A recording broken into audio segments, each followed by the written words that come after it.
from robsonrunning.com, and I'm here to run through some of my kit that I'll be using next weekend for the Peddars Way Ultra. The Peddars Way Ultra is a marathon, ultra marathon, which starts from Thetford Forest and works its way up to the Norfolk coastline, ending in a place called Holme next to the sea. It's something I've been looking forward to doing for a while. It's just over 48 miles long, so not too far, but also a good challenging distance. And I guess because it's in the winter, obviously you've got another set of challenges there that you wouldn't have in the summer potentially. So the extra cold, etc. And some of the ground is going to be pretty tricky. Most of the route is trail, so forest, grass, stone, gravel, that type of thing. A bit of road mixed in, and obviously ending up on the beach. So yeah. So I thought I'd run through some of the kit I was going to be taking with me. Start off with the clothing. So you have to take gloves. I've got 2 sets of gloves here. Nothing fancy, just ones that I like. They're not waterproof because I think the waterproof makes your hands sweat a little bit. So these are just gloves that air quite quickly and dry off well. On the mandatory kit list, you've got buff. So I have 2. The idea really is that I'm going to switch some of my kit over at the halfway point. I'll take a drop bag with me, and some of this kit's going to live in the drop bag. You need to take a hat. I personally like merino wool, so I'll be taking, I've got a buff hat here and another hat here from 4Class, which just come off Amazon I think, but it's really nice and warm. On my top body I'm going to be using merino wool long sleeved base layers. 2 of my preferred brands are Odlo and Gore. They're kind of like my go-to brands, and this Odlo undergarment is really good, keeps you warm, probably good to about -5, something like that. And the other one I've got is it's a DBH one actually. It comes from Wiggle website. Obviously DBH are a cycling brand, but it crosses over really well and it's super warm. So that's that. On my bottom side, I will be, probably if the weather stays as it is now, going with some long running leggings. These particular ones are Caramel ones. They're nothing special, I've had them for years, but they're super comfortable, so I keep running them. I've also got some DBH ones here as well. I need to swap those at the halfway point. I probably won't need to swap the bottoms, it's more the top. If the weather's better and slightly milder, then I'll switch to shorts, and I like these 2-in-1 5-inch shorts. Again, these are Odlo. These are really comfortable and good for long distance. And the second pair I've got is Gore. Again, same 2-in-1 5-inch, really good for long distance running. So that's great. Top wise, to go over my base layer, there's 2 that I've got which I really like. Again, Odlo and Gore. This Odlo jacket, really lightweight, but it takes it down to 5 degrees, really good, or sorry, -5, so really nice and warm. You can run a bit slower and not get too hot in it, and also when you sweat, it does get rid of the sweat really quick. It wicks sweat really well. And this Gore jacket it's a Gore Infinium jacket.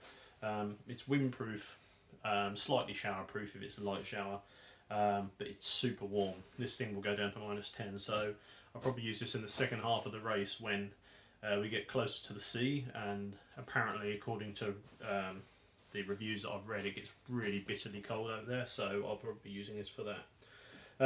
And then socks, I've got 2 pairs of socks, so I will switch these at halfway because I'm guaranteed wet feet, and obviously having dry feet means less chance of blisters, so I actually use long socks out now. I never used to use long socks, but since I had a calf injury, I find that these socks really support my calf well, so now for all of my long distance runs I use long socks. So, and they're nothing special, but they're good socks. Again, they just come from Amazon.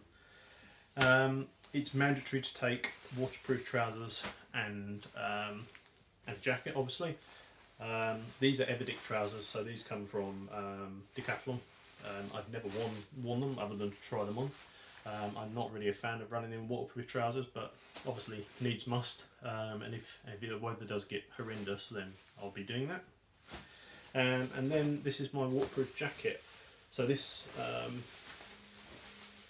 comes from Mountain Warehouse. It's not that special, to be honest with you, but I find it really good. It's lightweight. It's waterproof up to 10,000. Can't think of the name of the measure is now, but it's up to 10,000. And I just find this really super useful. It was meant to be £100, and I think I got it at half price for 50, and it's just done me really well. And I can't find an excuse to upgrade it. I keep trying, but I can't find an excuse. So yeah, the Everdick trousers, and this will be my waterproof layer. And that's about it for the clothing. Let's move on to some of the mandatory kit items that we've got. So first aid kit, always got that, shouldn't scrimp on that either. I actually carry 2 lots, or I might put one in my drop bag, and this is like all your basic needs, plasters and all that type of stuff. This one is like more specific things like Voltarol, gels and things that if I get sore knees or whatever, I can put that on. I've also got some saline in here and Savlon and blister plasters as well. Wet wipes, just because it's nice to have a bit of a wash at some stage. Armbands, just reflective. Now I'll never use these, never have, but it's mandatory to carry something reflective with you, so that's what I'll be taking. Good old hand gel, because we're still in COVID times. Backup battery to recharge my phone if I need to. To be honest, I shouldn't do, my phone lasts forever, but this thing is there and I need it. Squirrel's nut butter for obvious reasons, chafing, and also body glide. A compass. I'll have my the route on my phone and on my watch, but you never know, so I'll take a paper map as well and a compass just in case.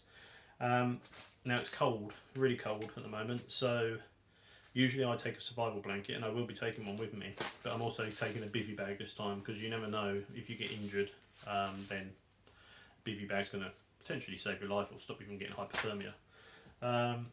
And then toilet roll, waste bag, you never know, get caught short.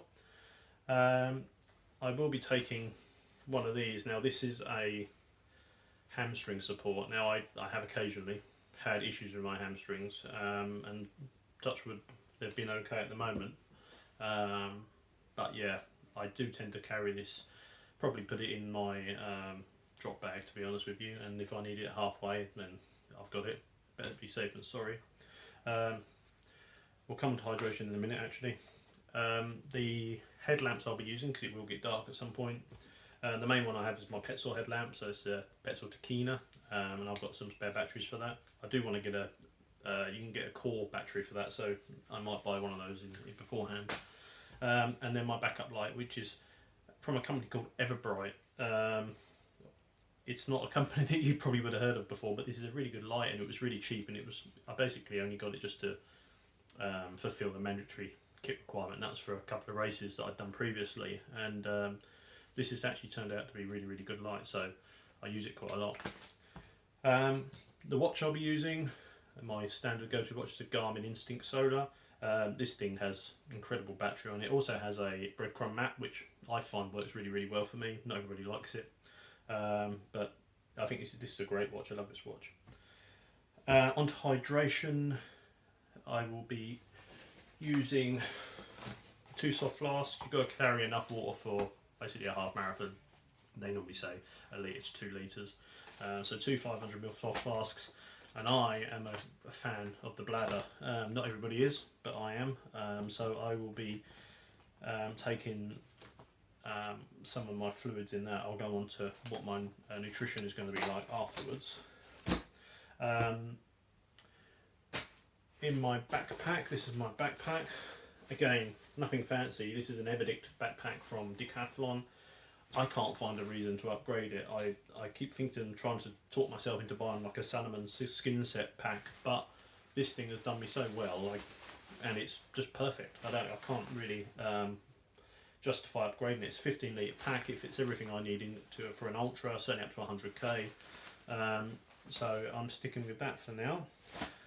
This is my dry bag which will go in it, and most of this kit that's in front of me will sit in this dry bag, so make sure nothing gets wet. I have a little collapsible cup there because that's a requirement at aid stations. And this is my drop bag. So this is just a Unigear drop bag, totally waterproof, perfect for what I need. So on to nutrition. In my bladder I'll be taking Tailwind. I always use Tailwind on long runs. I just think it's kind to the stomach, and when your stomach is refusing food, Tailwind's great.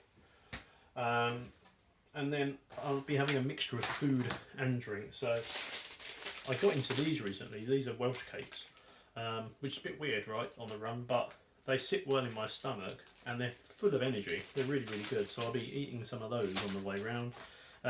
Equally, these Belvita bars.